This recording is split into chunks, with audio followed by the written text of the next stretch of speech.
Shalom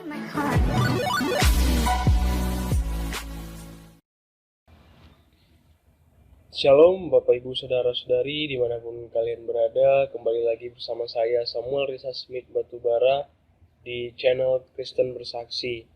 Pada kesempatan kali ini Bapak Ibu Saudara-saudari yang dikasihi Tuhan, saya akan membahas sebuah topik yang saya beri judul dengan talenta. Nah, terdapat di dalam kitab Injil Matius pasal 25 ayat 14 sampai 30, di mana dikatakan di ayat ini, yang seorang diberikannya 5 talenta, yang seorang lagi 2, dan yang seorang lagi 1, masing-masing menurut kesanggupannya, lalu ia berangkat. Nah, Bapak Ibu Saudara-saudari yang dikasihi Tuhan, perlu kita ketahui bahwa talenta yang Tuhan berikan bagi kita merupakan suatu yang dapat digunakan untuk dua hal, yaitu yang pertama kita gunakan untuk kehidupan kita. Nah, yang kedua kita gunakan untuk melayani Tuhan dan melayani sesama. Nah, perlu juga kita ketahui Bapak Ibu Saudara, pelajaran apa saja yang dapat kita ambil mengenai talenta melalui perumpamaan yang Tuhan Yesus ajarkan adalah sebagai berikut. Yang pertama itu, setiap orang memiliki talenta. Terdapat dalam ayat 14 dan ayat 15. Nah, Bapak Ibu Saudara, dari yang dikasih Tuhan, persoalan yang sebenarnya adalah bukan memiliki atau tidak memiliki, melainkan menyadari atau tidak menyadari. Sesungguhnya tidak perlu ada orang Kristen yang hidupnya susah, menderita, atau miskin jika ia mengerti talenta yang ia miliki. Nah, setiap orang percaya harus kreatif. Nah, jangan ada yang hanya duduk diam dan berkata, saya tidak bisa bekerja, tidak bisa melayani Tuhan, karena tidak punya talenta. Nah, padahal Tuhan mempercayakan kepada masing-masing umatnya, masing-masing kita, diberikan talenta yang sesuai dengan kesanggupan kita sebagai umat Kristen. Nah, poin yang kedua yang dapat saya bagikan pada kesempatan kali ini, Bapak Ibu Saudara-saudari yang dikasihi Tuhan, talenta setiap orang itu berbeda-beda. Nah, kita dapat melihat di ayat 15. Nah, kadangkala hal ini menjadi awal dari persoalan kita, Bapak Ibu Saudara. Nah, ada banyak orang berpikiran bahwa konsep adil adalah sama rata dan sama rasa. Hal itu adalah kesalahan. Allah yang menciptakan perbedaan adalah Allah yang adil. Nah, setiap kita, masing-masing kita diberikan sesuai dengan kesanggupannya. Nah, perlu kita ketahui bahwa menyadari talenta kita berbeda, berarti kita tidak perlu iri terhadap talenta yang dimiliki oleh orang lain. Nah, kita juga tidak boleh minder, bahkan sombong mengenai talenta yang kita miliki. Nah, kita harus menghargai satu dengan yang lainnya.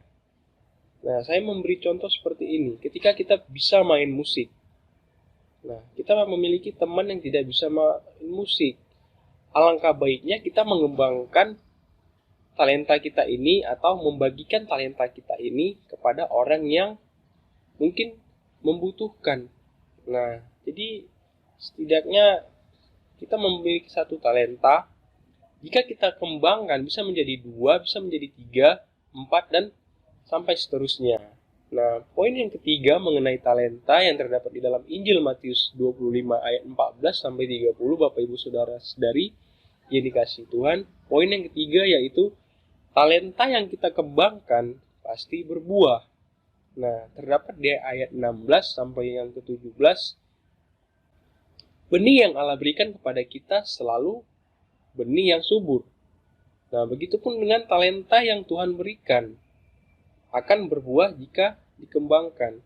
Seperti yang saya katakan tadi, jika saya dapat bermain musik, atau saya dapat bernyanyi. Nah, saya mungkin dapat membagikan apa yang menjadi talenta saya, apa yang menjadi kesanggupan saya membagikannya kepada orang lain. Maka otomatis talenta yang saya miliki itu akan berbuah. Nah, seperti itu. Nah, persoalan dari hamba yang menerima satu talenta dan tidak mengembangkan talenta bukan karena dia terlalu bodoh, melainkan karena dia terlalu khawatir untuk mengembangkannya. Nah, Bapak Ibu Saudara-saudari kasih Tuhan, perlu kita ketahui bahwa Tuhan telah memberikan setiap kita karunia-karunia khusus. Nah, baik karunia secara rohani maupun karunia secara jasmani. Nah, tinggal bagaimana kita meresponi karunia atau meresponi talenta yang telah Tuhan berikan kepada kita untuk kita dapat mengembangkannya. Nah, Bapak Ibu Saudari, di poin yang keempat ini yaitu tidak mengembangkan talenta adalah kejahatan. Di ayat 25 sampai 26, nah bisa kita lihat di Alkitab.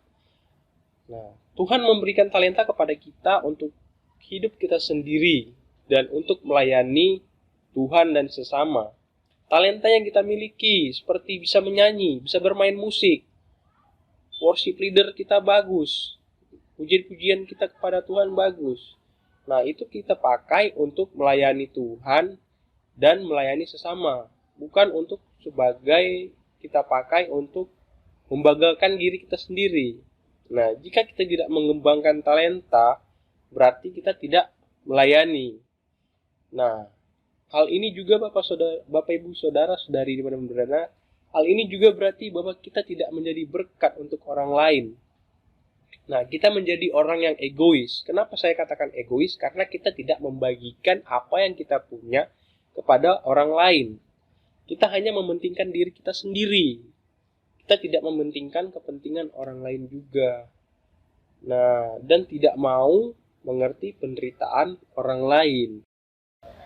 Bapak Ibu Saudara-saudari dimanapun berada, pada kesempatan kali ini saya memberikan kesimpulan mengenai judul yang saya berikan, yaitu mengenai talenta di dalam Matius pasal 25 ayat 14 sampai 30, bahwa setiap talenta yang kita miliki bukanlah milik kita, tetapi suatu pemberian dan tanggung jawab.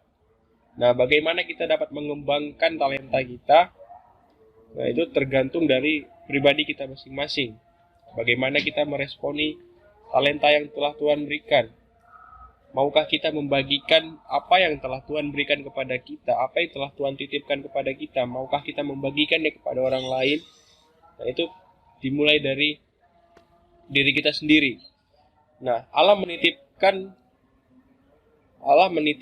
kita tanggung jawab dengan suatu tujuan.